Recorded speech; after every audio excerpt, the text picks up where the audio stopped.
আজকে আমরা আলোচনা করব মাতা কুষ্মাণ্ড সম্পর্কে।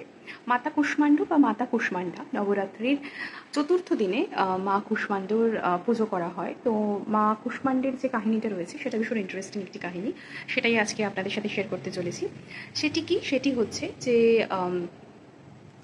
অসুর সুকেশ, তার পুত্র হচ্ছে মালি এবং সুমালি।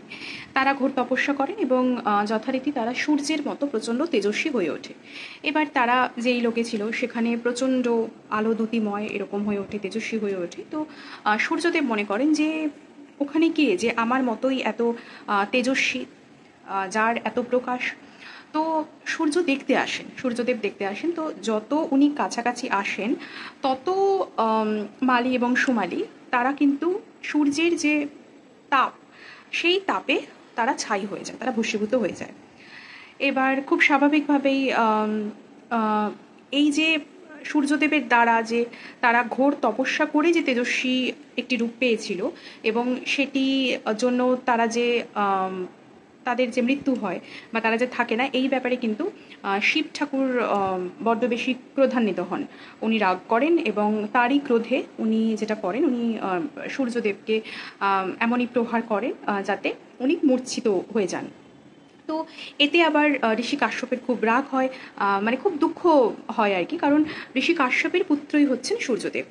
সুতরাং শিবের কারণে ঋষি কাশ্যপের পুত্র সূর্যদেব তিনি মূর্ছিত হয়ে যান। তো সেই জন্য পিতা হিসেবে তার রাগ হওয়াটাই স্বাভাবিক এবং তিনি তখন শিবকে এই অভিশাপটি দেন যে যেমনভাবে আমি আমার পুত্রের মৃত্যু দেখছি বা পুত্র শোকে আমি জর্জরিত, তুমিও তোমার নিজ পুত্রকে হত্যা করবে, এরকম ধরনের কিছু আর কি মন্তব্য উনি করেন। তো যথারীতি শিব ঠাকুর তাতে খুবই পাজলড হয়ে যান যে কি হলো ব্যাপারটা, যে বা যেটা হয়েছে সেটা ঠিক নয়, বা এরকম একটা অভিশাপের শিকার যদি উনি হন তাহলে সেটা কখনোই একজন পিতার মেনে নেওয়া সম্ভব নয়। তো উনি তখন মাতা পার্বতীকেই কথাটি বলেন যে এই ঘটনা এরকম ঘটেছে। তো তখন মাতা পার্বতী ঋষি কাশ্যপ এবং তার যে পত্নী অর্থাৎ সূর্যদেবের মাতা অদিতি দেবী তার কাছে যান।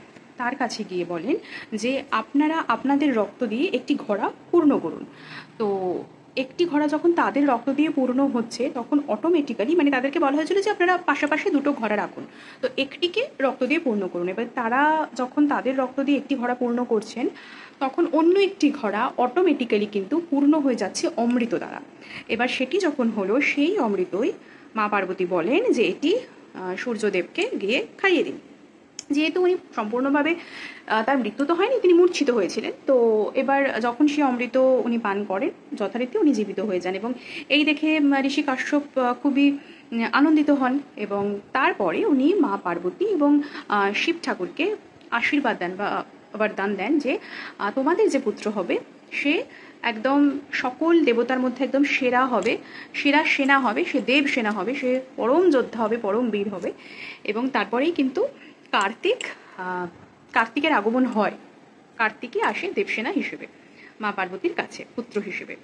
তো এই হলো মানে এই যে রূপটা, মানে এখানে কুষ্মাণ্ড বা কুষ্মাণ্ডার কথা যেটা বলা হয়েছে সেই মায়ের রূপ, মা পার্বতীর রূপ। তো এই হচ্ছে তার গল্প যে চতুর্থ দিনে এই দেবীর পুজো করা হয়। তো আমাদের যে 7টি চক্র রয়েছে তার মধ্যে আমাদের যে বুকের চক্র অর্থাৎ অনাহত চক্র অর্থাৎ হার্ট চক্রার সাথে কানেক্টেড হচ্ছেন মাতা কুষ্মাণ্ড। তো আমরা যদি আমাদের হার্ট চক্রাকে ব্যালেন্স করতে চাই, ভালো করতে চাই, তাহলে অবশ্যই আমরা মা কুষ্মাণ্ডের পুজো করতে পারি এবং তাকে জবা ফুল দিয়ে পুজো করা যায় এবং তাকে ভোগ হিসেবে মালপোয়া দেওয়া যাবে।